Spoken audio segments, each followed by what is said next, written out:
Баршаңызға сәлем, құрметті көрермен, менің арнама қош келдіңіздер.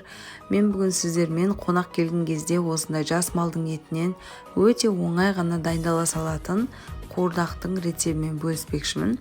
Ең алдымен пиязымызды жартылай осылай жақсылап майдалап турап аламыз. Одан кейін жаңағы жас малдың етінде жақсылап бөліктерге бөліп, егер сүйектері қажет болса, сүйектерінде шауып дайындап аламыз осылай. Одан кейін табаға сары майды салып, осылай ерітіп, оның үстіне барлық еттерімізді салып шығамыз.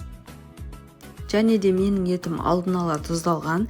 Егер сіздердің еттеріңіз тұздалмаған болса, дәл осылай салып жатқан кезде үстінен тұзды салып жіберсеңіздер, әдемі кәдімгі тұздалған ет секілді болып пісетін болады. Дәл осылай еттің барлығын салып болғаннан кейін газдың астын, яғни отты мүлдем бәсеңдетпей, барынша қатты шығып тұрған отта қуыратын боламын. Сол кезде етіміз әдемі қып-қызыл болып қуырылатын болады. Осылай бір 15-20 минуттай әдемі болып қызарып қуырылғаннан кейін араластыратын боламын. Араластыру арқылы үстінде қалып қойған еттердің де майға қуырылуына көмек беретін боламыз.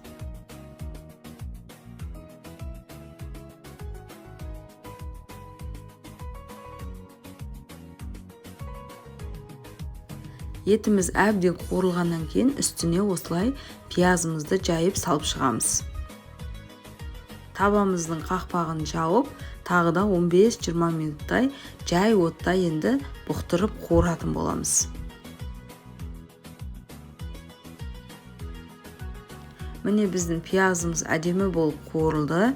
Енді тағы да аздап араластырамыз.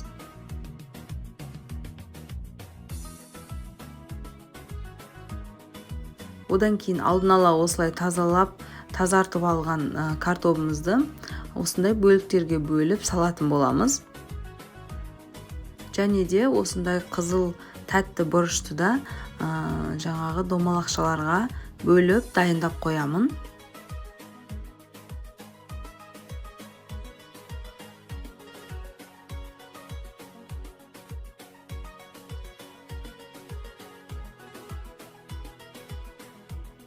Міне өте әдемі болып қуырылып дайын тұрған етіміздің үстіне енді жаңағы біз дайындап турап алған картоптарымызды салып шығатын боламыз, әдемілеп орналастырып. Картопты салып жатқан кезде етпен мүлдем араластырудың қажеті жоқ. Бетінде осылай салып қоямыз. Одан кейін дәміне қарай аздап тұз және де қара бұрыш сеуіп, қақпағын жауып, өзінің буына пісетіндей етіп, жай отта пісіретін боламыз. Міне қара бұрышымызды барлығын салып болғаннан кейін, жаңағы біздің турап алған тәтті бұрышымызды осылай бетіне қойып шығамыз. Міне барлығын әдемілеп реттестіріп алдық. Енді қақпағын жауып, біздің картобымыздың буға әдемі болып піскенін күтеміз. Картобым 15-20 минутта пісті. Негізі осы рецептпен үнемі жасап жүргендіктен мен көз мөлшерімен жобалап білемін піскендігін. Егер сіздер күмәнданатын болсаңыздар, осылай пышақтың көмегімен тексеріп алсаңыздар болады. Егер видеоны соңына дейін қарап сізге ұнаған болса, міндетті түрде арнаға жазылуды және де осы видеоны достарыңызбен бөлісуді ұмытпаңыздар. Қуырдағымыз дайын. Енді оны осылай укроп және пиязбен әсемдеп қонақтарға ұсына берсек болады. Өте дәмді шықты. Сіздер де міндетті түрде жасап көріңіздер. Лайк басып, комментарий жазуды ұмытпаңыздар.